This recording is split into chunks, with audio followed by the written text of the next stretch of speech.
Y es un honor para nosotros recibir en un mundo alucinante a Tadeo Zarratea, autor de este libro que tengo en mis manos, Aranduka Ati. Un libro que en este caso son dos libros, porque también lleva del otro lado la sabiduría popular, que es la versión en español de este libro. ¿Cómo está, don Andrés? Bien, Luis, ¿cómo estás? ¿Qué tal? Estamos muy contentos de recibirle aquí y tener la posibilidad de hablar de este libro que, como le decía, son dos libros en uno. Sí, pero para mí es un honor venir acá y sí, dar una noticia sobre mis libros, ¿no? Es un libro muy querido para mí, por mí, porque es un libro el que me hizo desembocar en el guaraní popular paraguayo. Yo antes era muy clásico y cuando escribí este libro sí empecé a empuñar el guaraní hablado y vivo, tal como se habla en nuestro país. Así. Y entonces cambié de rumbo, realmente. Así. Este libro me llevó a eso. Exacto. Y también de paso al castellano paraguayo. Porque en esta tercera edición yo tuve que traducir. Mucha gente reclamaba, ¿no? Yo antes no quería, es decir, en el prólogo de la primera edición, que fue del año 89, yo prohibí literalmente que se traduzca mi libro, ¿no? Al castellano y a ninguna otra lengua, porque yo escribía solo para el pueblo paraguayo, ¿no? Y después me di cuenta que después de una reunión que tuvimos los escritores en lenguas indígenas, estuvimos en México, ahí me convencieron de que no hay forma, habría que traducir. Y lo traduje y por suerte ya evolucioné un poco en mi teoría lingüística y asumí también el castellano paraguayo. Frase que en este país está prohibido pronunciar, porque los profesores de castellano no permiten hablar del castellano paraguayo. Y los profesores de guaraní no permiten que se hable del guaraní paraguayo. Sin embargo, ambas versiones de ambos dialectos están en uso, es lo que usamos, ¿no? Porque todos hablamos dialectos, nadie habla la lengua madre, ¿no? Y en cada país hay una versión. El castellano se dialectaliza según las regiones, según los países en América Latina, y en España también según las regiones. O sea que no es lo mismo en España un castellano manchego que un castellano catalán, ¿no? Por ejemplo, es diferente, ¿no? Totalmente. Y acá, naturalmente, el castellano del Río de la Plata es muy diferente del castellano andino. Bueno, y el castellano paraguayo tiene una personalidad propia que por lejos es diferente, absolutamente diferente de todos los castellanos del mundo, ¿no?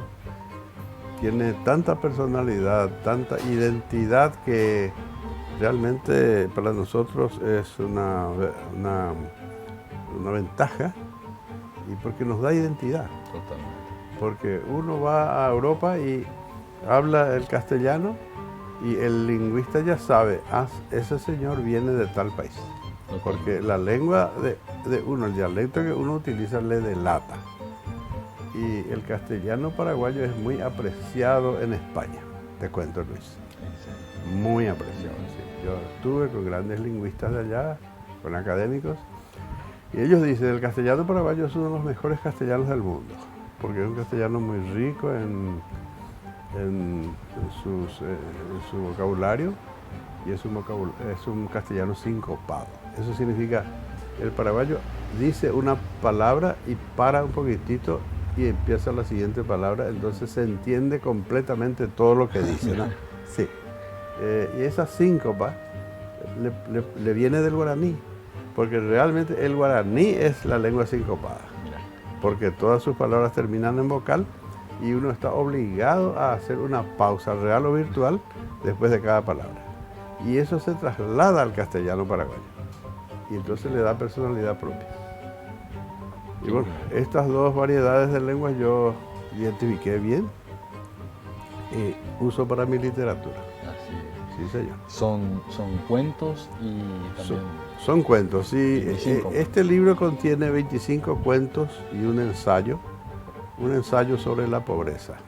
El ensayo viene a ser una nueva, digamos, una nueva especie de la literatura que son poesía, narrativa, teatro, finalmente ensayo, ¿verdad? se mezcla un poco la ficción con las verdades científicas. Y acá yo hice un ensayo sobre la pobreza en guaraní y por supuesto traducido después al castellano. Y los 25 cuentos, de los 25 cuentos, 20, los primeros 20 son los casos de Tío Rey, es decir, Tío Rey Caso Curacue. Son unos 20 cuentos que yo escribí porque yo tuve un tío político, en realidad su esposa era mi tía, que era muy inteligente, era un veterano de guerra, muy inteligente, pero totalmente analfabeto. Y cuando falleció, yo tenía que irme a Yutí a su entierro y no pude irme. Entonces me encerré y escribí, en una noche escribí los 20 primeros cuentos. Sí, en una noche, porque aparentemente se posesionó de mí y me dictaba. Sí, increíble. Es increíble. En una noche escribió la mayor parte En una noche escribí la mayor parte. Y lo peor es que nunca pude ni mejorar el cuento. O sea, está como salió. Está como salió, como del horno. No pude mejorar. Es decir, muchas veces intenté y dije, en tantos apurones escribí que tal vez tenga que algunas cosas que ajustar y no había nada que ajustar. Salió perfecto. Y bueno, son anécdotas de él, de la guerra y después de la guerra que él me contaba. Así, se tomaba el tiempo de narrarme. Y yo por lo visto era joven y por lo visto tenía muy buena memoria, porque lo reproduje todito en esa noche. Sí. Impresionante. Y solo conozco un caso similar, un músico violinista que dijo que en aquel concierto yo estuve como un diablo porque se posesionó de mí Paganini. Es decir, él era un admirador de Paganini y le habían dado el violín de Paganini, ¿no? Entonces dice él que esa noche estuvo como nunca porque se sintió poseído. Algo parecido me pasó a mí.